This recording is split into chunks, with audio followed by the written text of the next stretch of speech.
First and foremost, we are focused at this stage on the vaccination effort here at home. What we've talked about in terms of our arrangements with Canada and Mexico, we've talked about in our arrangements with the Quad.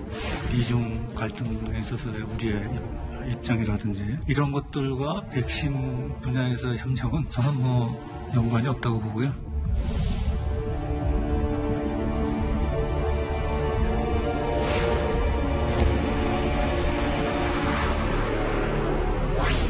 만약에 미국이 금수 조치를 취한다면 그걸 가로채는 거나 마찬가지 아닙니까? 이건 깡패들이나 하는 일이죠.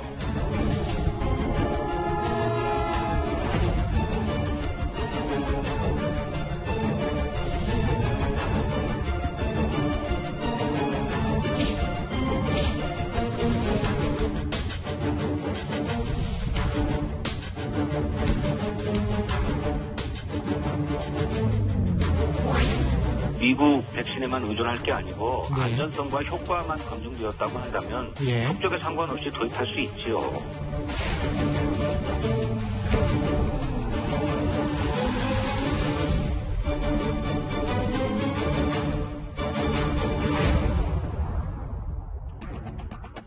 오늘 뉴스탑10은 바로 여기부터입니다.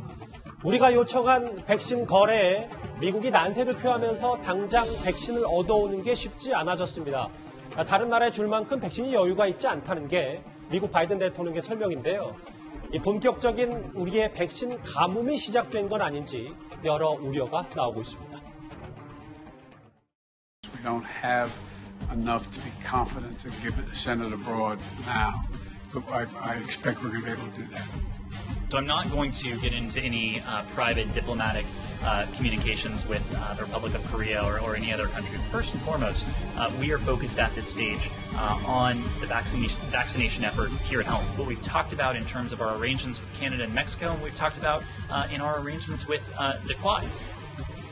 팬데믹 상황에서의 양국 간의 협력이 그 외교적 분야에서의 논의와는 별개라는 의미에서 제가 말씀드립니다. 또 미중 갈등에 있어서의 우리의 입장이라든지 이런 것들과 백신 분야에서의 협력은 저는 연관이 없다고 보고요. 본격적인 얘기를 하기 전에 좀 크게 보겠습니다. 이현정 의원님. 이 백신 문제가 지금 발목을 잡으면서 우리 정부가 계속해서 자랑했던 K-방역의 지금 뿌리까지 흔들리고 있다. 이 말에 동의를 하십니까? 그렇습니다. 이게 지금 백신이요. 단순히 지금 백신 문제가 아니라 지금 거의 백신 패권주의라고 할 정도로 어쩌면 국제 정세와 흐름과 백신이 같이 겹쳐져 있는 상황이거든요. 왜 그러냐 하면 이 지금 백신 5가지 중에서 4가지가 미국 내에서 개발된 겁니다. 자, 그리고 한 가지가 이제 유럽에서 개발된 것인데요. 자, 그리고 또 안전성이 검증된 지금 화이자와 모더나는 다 미국이 공적 자금을 투입해서 개발해 놓은 것이기 때문에 미국이 이걸 국방수권법에 따라서 전쟁 물자로 취급을 하고 있습니다. 자, 그렇다 보니 미국 같은 경우는 지금 백신 자국 이기주의가 지금 상황이 있는 상황이거든요. 자, 그런 상황에서 이제 미국이 이 백신을 어떤 면에서 보면 국제 어떤 패권주의의 수단으로서 지금 사용하고 있는 상황이고 이거를 사실 지금 어떻게 할 방법이 없습니다. 억울하면 우리가 백신을 개발해야 되는데 이제 그렇지 못한 상황이 되고 있지 않습니까? 자, 그렇다 보니 지금 정부도 이 문제와 관련해서 점점 심각성을 좀 더 인식하는 것 같아요. 왜 그러냐면 처음에는 이 회사별로 이제 계약을 했기 때문에 줄 것이다라고 생각을 했는데 그게 아니라 아예 미국 정부가 통제를 하기 때문에 아무리 그 회사가 주고 싶더라도 쉽지 않은 상황이 되어버렸습니다. 즉 한미 관계를 기본적으로 해서 이게 뭔가 백신의 문제를 풀어야 되는데 최근에 정의용 외교부 장관의 발언을 보면 매일매일 발언이 조금씩 바뀌고 있어요. 그만큼 지금 상황이 녹록지가 않다는 겁니다. 자, 그렇다 보니 지금 우리 정부가 원래 계획해놓은 물론 지금 정부는 전혀 수급에 문제가 없다라고 주장하고 있긴 하지만 그러나 5월 달이 되어가면서 과연 백신 수급이 제대로 되겠는가에 대한 의문들이 지금 나오고 있는 상황입니다. 알겠습니다. 이제부터 구체적으로 뜯어볼 텐데요. 최 교수님, 저하고 화면을 좀 같이 보겠습니다. 미국이 일단 본인들에게 여유 있는 백신을 주더라도 캐나다와 멕시코 같은 인접국 그리고 쿼드 국가에게 우선 지원한다. 그래서 백신 스와프가 우리 사실상 무산된 거 아니냐는 지적이 나왔는데 근데 만약에 우리가 미국을 통해서 받더라도 최근 안정성 논란이 있는 아스트라제네카를 미국이 줄 가능성이 크다. 뭐 이런 얘기가 나왔거든요. 이게 언론의 보도에 따르면 지금 미국이 가지고 있는 여러 백신들, 왜냐하면 미국 같은 경우는 이미 인구보다 더 많은 양의 백신을 확보하고 있는 상황이잖아요. 또 본국에서 자국에서 이미 백신이 개발돼서 생산되고 있는 상황이고, 이러다 보니까 아스트라제네카는 유럽에서 만든 거잖아요. 그걸 이미 수입해서 가지고 있는 양이 있어요. 300 회분 정도가 확보돼 있는데, 문제는 뭐냐면 아스트라제네카는 상온에서 6개월간 보관이 가능합니다. 이게 콜체인이 아니기 때문에. 그래서 지난번에도 사실은요, 캐나다하고 멕시코에 400만 회분을 이미 지원한 적이 있어요. 한번. 아스트라제네카 백신. 그렇죠. 그러니까 왜냐하면 가지고 있어서 만약에 본인들이 자국에서 만든 화이자나 모더나를 맞으면 아스트라제네카는 사실 폐기 처분해야 되는 상황이 되지 않겠어요? 예. 그래서 아마 우리와의 백신 스와프에서도 아스트라제네카를 고려하고 있는 것으로 알려지고 있는데, 우리 정부는 가능한 한 화이자나 모더나를 들여오고 싶어 해요. 그러니까 여기서 잠깐 의견의 차이가 있는 상황이고요. 아마 이제 계속 그 논의를 통해서 어떻게 진행될지 모르겠지만, 정말 미국이 계속 화이자 모더나까지도 지급이 어렵다고 하면 급한 상황에서 아스트라제네카 문제도 고려를 할 상황은 된다, 이렇게 보여집니다. 근데 이게 우리가 그냥 달라는 것도 아니고 뭐 돈 주고 사온다거나 혹은 나중에 갚을 테니까 긴급히 달라는 건데, 그렇죠. 미국은 어쨌든 뭐 미국의 입장에서는 우리는 모더나 화이자는 여유가 없으니까 아스트라제네카를 준다. 그러면 우리 국민들 입장에서는 그럼 아스트라제네카가 왔어요. 뭐 안정성 논란도 있긴 하지만 이 부분이 지금 한미동맹에서 미국에게 받을 수 있는 최대치인가, 뭐 이런 의문은 나올 것 같아요. 그럴 수 있죠. 그러니까 한미동맹이라고 하는 것이 뭐 미국 입장에서 우리를 어떻게 보느냐의 문제라고 저는 보는데, 우리가 미국에 대해서 한미동맹의 그 아주 중요한 국가라고 인정하고 있지만, 미국에서 그럼 과연 우리를 그렇게 생각하느냐 문제는 또 다른 차원의 문제라고 봐요. 그러니까 이게 뭐 쿼드 문제와 이제 연관돼서 나중에 또 얘기가 나오겠지만, 그런 문제와 연관해서 우리나라를 쿼드에 들어오지 않는다는 이유로 배제하는 이유가 있지 않겠나는 그런 의심도 들고 있는 상황이기 때문에, 저는 이제 가능한 한 우리가 외교적인 노력을 총동원해서 가능한 한 미국으로부터 이런 부분을 받아낼 수 있도록 노력을 해야 되는 상황이죠. 김근식 교수님. 네. 백신 문제가 불거지니까 그럼 그 전에 좀 관계를 잘 해놓지라는 얘기도 나올 수가 있는 게, 실제로 쿼드, 이른바 쿼드라고 불리는 미국, 일본, 인도, 호주, 이 쿼드 참여국 말고는 우선순위에서 후순위로 좀 빠지기 때문에 우리가 너무 미중 관계에서 이 좀 간만 보다가 실제로 줄타기만 하다가 문제가 생긴 건 아닌지, 뭐 이런 생각도 드는데요. 실제로 지금 그런 상황이 오고 있죠. 그러니까 뭐 물론 이제 우리 문재인 정부나 청와대 입장에서는 국가 이익이라고 하는 것들을 어디에 우선순위로 둘 것인지 고민할 겁니다. 그러니까 만약에 쿼드에 참여하지 않겠다고 하는 지금의 문재인 정부 입장은 섣불리 미국 쪽에 완전히 편을 들어 있다가는 이 미중 사이에서 중국을 놓치게 되기 때문에 상당히 국익에 손해가 있다는 생각을 하고 있는 것 같고요. 그러나 이제 이미 쿼드에 확실하게 참여를 선언한 일본이나 인도나 호주 같은 경우는 미국에 편승해서 중국의 이 견제를 도와주겠다는 입장을 확실히 밝혔기 때문에, 지금 절박한 이 백신 수급의 차원에서 보면 당연히 미국 입장에서는 아까 국무부 관계자가 대변인에 나와서 이야기했습니다만, 당연히 쿼드의 동맹국들은 우선순위를 줄 수밖에 없는 거예요. 왜냐하면 이미 백신 자체가 전 국제적으로 백신 패권주의에 이제 온상이 돼 있는데, 이 백신을 나눠줄 수 있는 미국의 권리를 미국이 가장 절실하게 필요한 외교안보적 이해관계를 충족시켜주는 나라에 주지 않겠습니까? 당연히 그럴 거 아니겠습니까? 내가 백신이 여유가 있을 때 줄 수 있는 나라는 나에게 중국을 견제할 수 있는 안보적인 또는 외교안보적인 동참을 해주는 나라에게 우선순위를 주는 건 당연한 결과입니다. 그러다 보니까 쿼드에 우선권을 주고 이미 쿼드 정상회의에서 그런 내용들에 대한 합의가 이루어졌고 진행이 되고 있는 거거든요.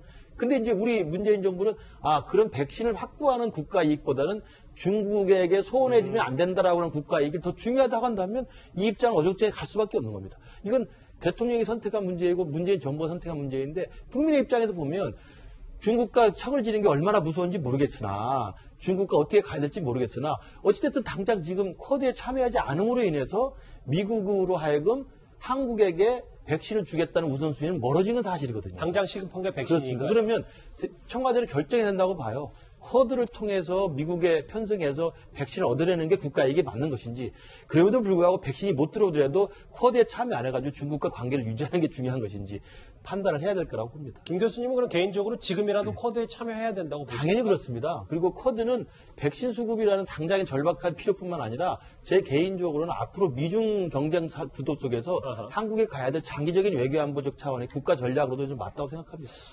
알겠습니다. 백신 수급 논란이 계속 수면 위로 올라오고 있죠. 그런데 오늘 최근까지 방역과 백신을 총괄했던 정세균 전 총리가 이런 말을 했습니다.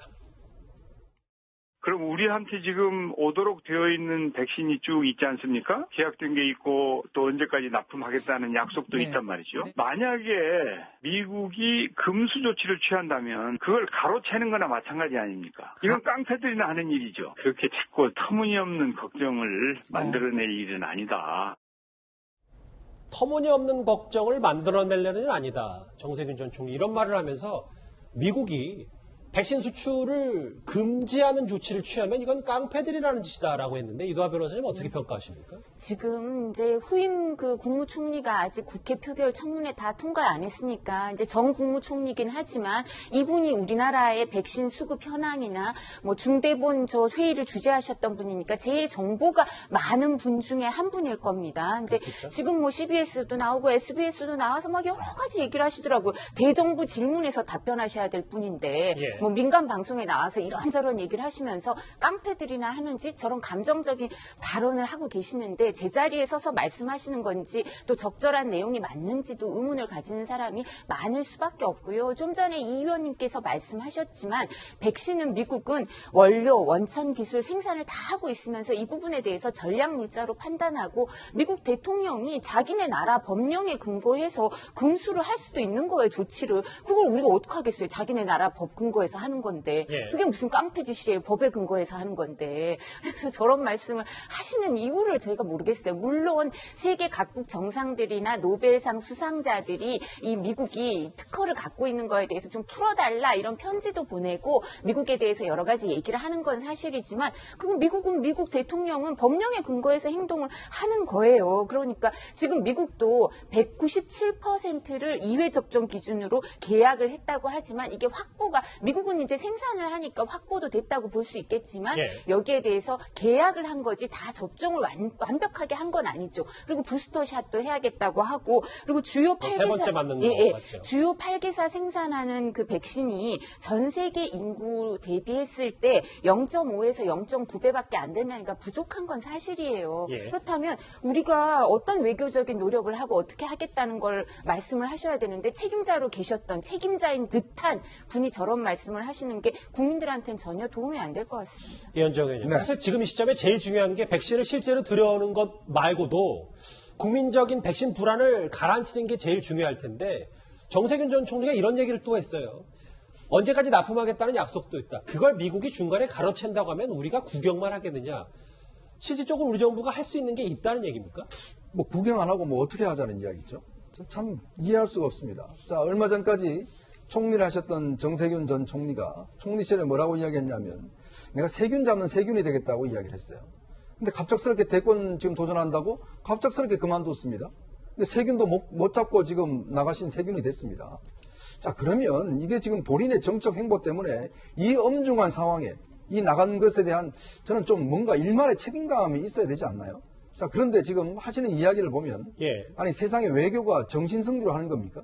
외교는요 엄연한 현실입니다. 냉혹한 현실이에요. 그걸 모르셨단 말입니까? 총리하신 분이?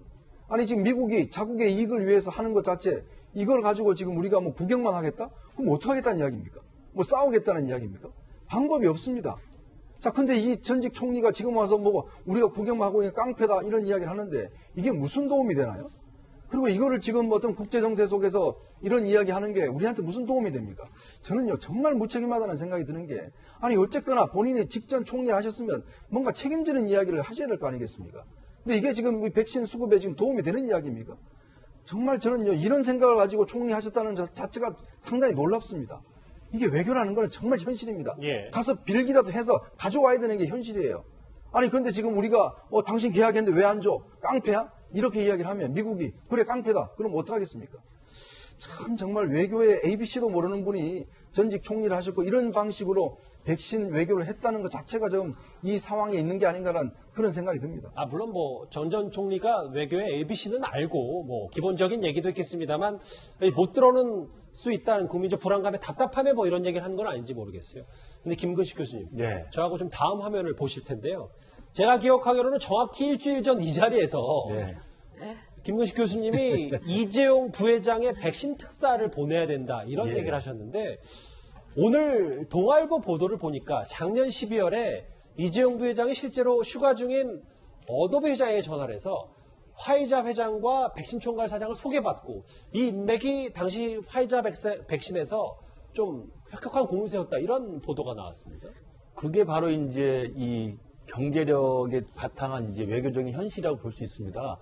그러니까 지금 이재용 부회장에 대한 사면론이 이야기되는 건 별도로 치더라도 지금 5월 말로 예정되어 있는 한미 정상회담에서 지금 그 어떤 이슈보다도 백신에 대한 수급에 대한 안정성을 확보하는 게 가장 큰 이슈인데 그 수급의 안정성을 만약에 문재인 대통령의 지금 머릿속이나 지금 정세균 전 총리의 발언들을 보면 지금 문재인 정부나 청와대 핵심 인사들한테는 그렇게 절박하게 뭘 타개할 수 있는 창의적인 해법이 없는 것 같아요. 그냥 가면 이게 법대로 되겠지, 뭐 계약했으니까 오겠지 이런 식인 것 같고 그렇다고 한다면 쿼드 참여도 안 하겠다고 하면서 뭘 하겠다고 하면 우리가 받아낼 수 있는 방법이 없습니다. 그러면 지금 여기서 나왔던 동아일보에서 그 취재한게에서 나온 것처럼 이재용 부회장이 갖고 있는 글로벌 네트워크가 있어요. 그게 실제로 지난해 말에 이 화이자의 도입 시기를 앞당기는데 혁혁한 공을 세웠단 말입니다. 마찬가지로 지금 그때도 말씀드린 것처럼 바이든 대통령은 중국을 견제하기 위해서 지금 반도체 패권을 주장하면서 거기에 굉장히 매달리고 있는데 이재용 삼성전자 부회장이야말로 반도체에 관한 한 미국에 줄 수 있는 게 있는 사람 아닙니까?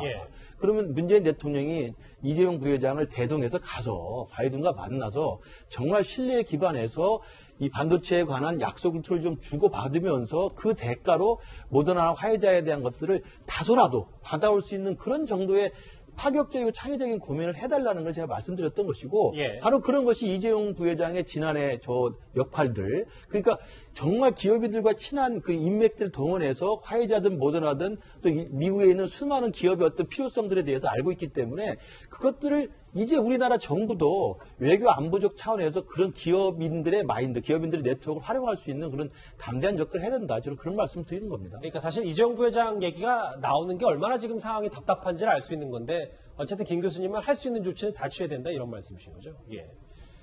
일단 앞서도 저희가 짚어봤던 것처럼 당장 미국으로부터 백신을 들여오는 건 불가능해지면서 다음 달 있을 한미 정상회담에서는 반드시 성과가 있어야 된다는 목소리가 큽니다. 근데 최 교수님, 뭐 연기설에 대해서는 전혀 사실이 아니다라고 얘기를 했는데 실제로 이 백신이 협상 테이블 의제가 안 될 수도 있다는 얘기가 나와서 이걸 저희가 어떻게 좀 해석하면 됩니까? 지금 상황에서는 아마도 이제 의제를 조율을 하잖아요. 가기 전에 아무래도 담당자들이 조율을 할 텐데 그 의견의 조율이 아직 끝나지 않은 것 같아요. 물론 우리나라 같은 경우는 백신 관련해서 의제로 올라가길 바랄 것이고 또 가능한 한 바이든 대통령의 협조를 받아서 백신이 도입될 수 있도록 스와프가 될 수 있도록 하는 노력을 할 거라고 저는 봅니다. 그게 아마 완성이 안 된 것 같고요. 서로 의견이 아직 안 맞을 수도 있고 뭐 어떻게 되는지는 지금 우리가 알 수 있는 상황은 아니라고 봅니다. 아마 구체적으로 청와대 정상회담에 대한 의제라든지 일정 부분들을 밝히지 않은 이유가 현재도 논의 중인 것 같다. 우리는 뭐 가능한 한 백신을 좀 스와프를 통해서 들어오도록 하려고 노력을 하지 않겠습니까? 미국에서 어느 정도까지 반응이 나오는지 모르겠습니다만 협상이 진행되고 있는 것 같고요. 아마 어느 정도 협상이 마무리되고 나면 거기에 대한 발표를 하지 않을 그렇게 예상이 됩니다. 근데 이현정 의원님, 일각의 시선은 만약에 의제로 애초부터 공개가 백신 스와프, 백신 얘기를 다 한다고 공개가 됐다가 만약에 우리 입장에 성과가 없으면 이게 나중에 부담스러우니까 지금 의제를 꽁꽁 숨기는 거 아니냐라는 지적도 있는 것 같습니다. 그렇죠. 이 양자 외교는요. 더군다나 이제 동맹국가의 양자 외교 같은 경우는 어떤 면에서 보면 생각해 보십시오. 우리가 어떤 나라와 협상을 할 때 우리한테 원하는 거 그리고 우리가 저쪽에 원하는 거 그걸 교환하는 게 사실은 양자 회담이거든요. 뭐 마찬가지입니다. 미국이 언제 우리 동맹이라고 해서 미국이 우리 요구를 다 들어줄 이유는 없는 겁니다.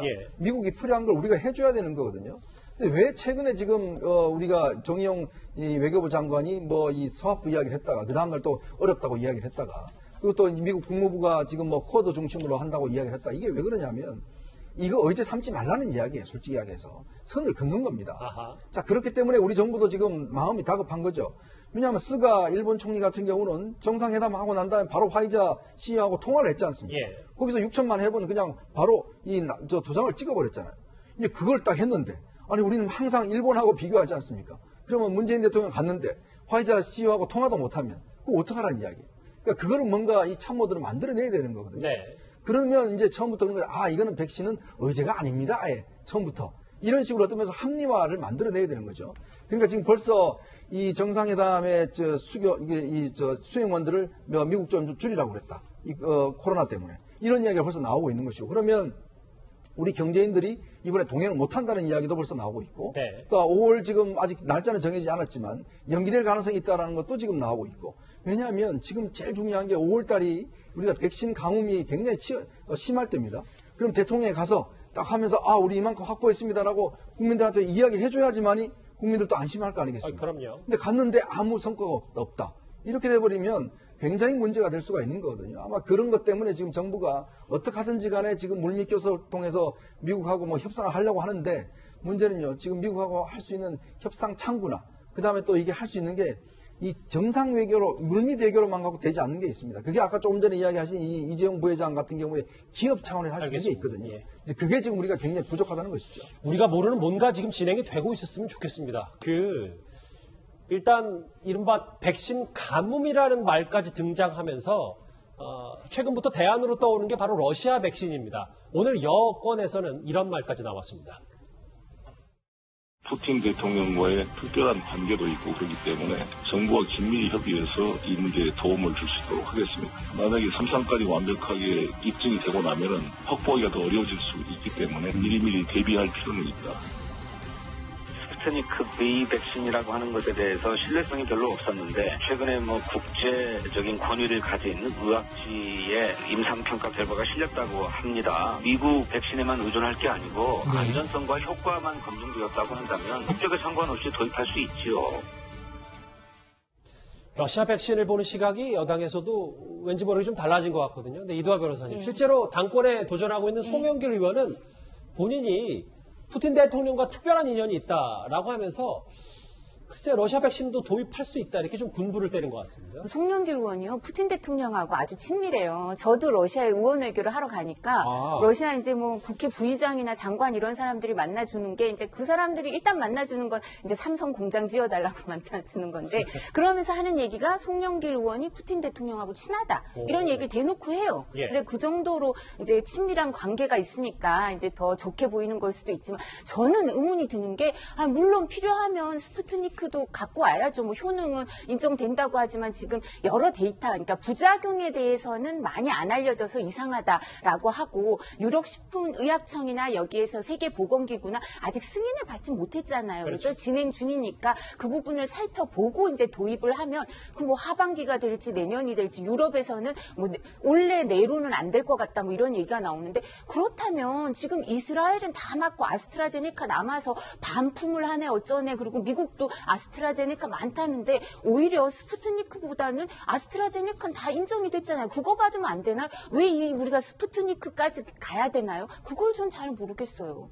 제가 잘 모르면 일반인들도 다들 궁금해하실 것 같은데 우리가 스푸트니크까지 갈 필요 없이 러시아 백신까지 갈 필요가 없이 그냥 아스트라제네카가 확보가 더 옛날에 우리 모사드랑 사이 좋았거든요. 박지원 국정원장님 뭐 하시는지 이스라엘 정보기관이요. 박지원 원장님 뭐 하시는지 잘 모르겠지만 옛날부터 정보위도 계시고 하니까 박지원 국정원장님도 잘 아실 텐데 이스라엘은 그런 전략 물자를 못 사다고 얘기를 많이 하거든요. 그럼 반품할 거 우리가 갖고 오고 이러면 되는 거 아닌가요? 왜 여기까지 가야 되는지 전 잘 모르겠어요. 그러니까 러시아 백신 들여오느니 안전성이 아직 담보가 되지 않은 러시아 백신 들여오느니 김 교수님은 이재용 부회장 말씀하셨고 이두하 변호사님은 국정원 얘기까지 나오십니다. 할 수 있는 역할들을 다 해야 된다는 얘기인데 근데 김근식 교수님 이 얘기만 하고 다음 주에 넘어가겠습니다. 정세균 전 총리가 또 나오는데 정 전 총리가 오늘 아까 들었던 깡패 짓이라는 표현을 썼던 해당 라디오 인터뷰에서 러시아 백신 아직 필요 없다.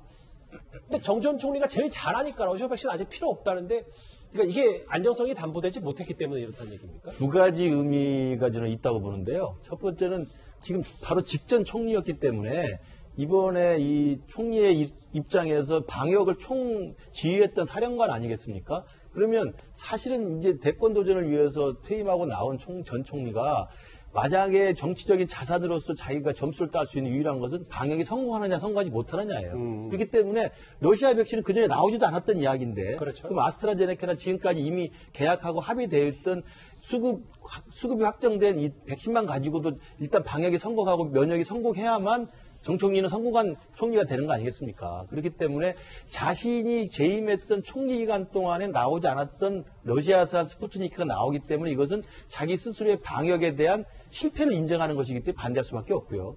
두 번째는 이재명 지사를 겨냥한 게 또 이제 의미가 있는 겁니다. 지금 당연히 대선 주자로 나왔을 때는 민주당 내에서는 이재명 기사와의 경쟁 구도가 갈 수밖에 없는데 이재명 기사가 지자체장으로서 러시아 백신 이야기를 툭 던지니까 바로 직전에 방역사령탑이었던 국무총리를 했던 사람으로서는 그 필요 없다라고 이야기를 하면서 사실 간접적이고 우회적으로 이재명 기사를 한방 사실 우회적으로 공격을 하는 거거든요. 그래서 이것도 이제 뒤쫓아가는 입장에서는 앞서가는 이재명 기사에게 도전장을 내민다는 의미에서 러시아 백신까지는 의미가 없다. 그리고 지자체는 혼란만 초래한다라는 식으로 이야기를 하면서 각을 세우고 있는 것을 보입니다. 정치적인 의미가 좀 많다 이런 말씀을 하셨는데요. 일단 러시아 백신이 대안으로 떠오르긴 하고 있는데 글쎄요, 국민들 혹은 뭐 정치권에서도 이 안전성을 두고 갑론을박이 치열합니다.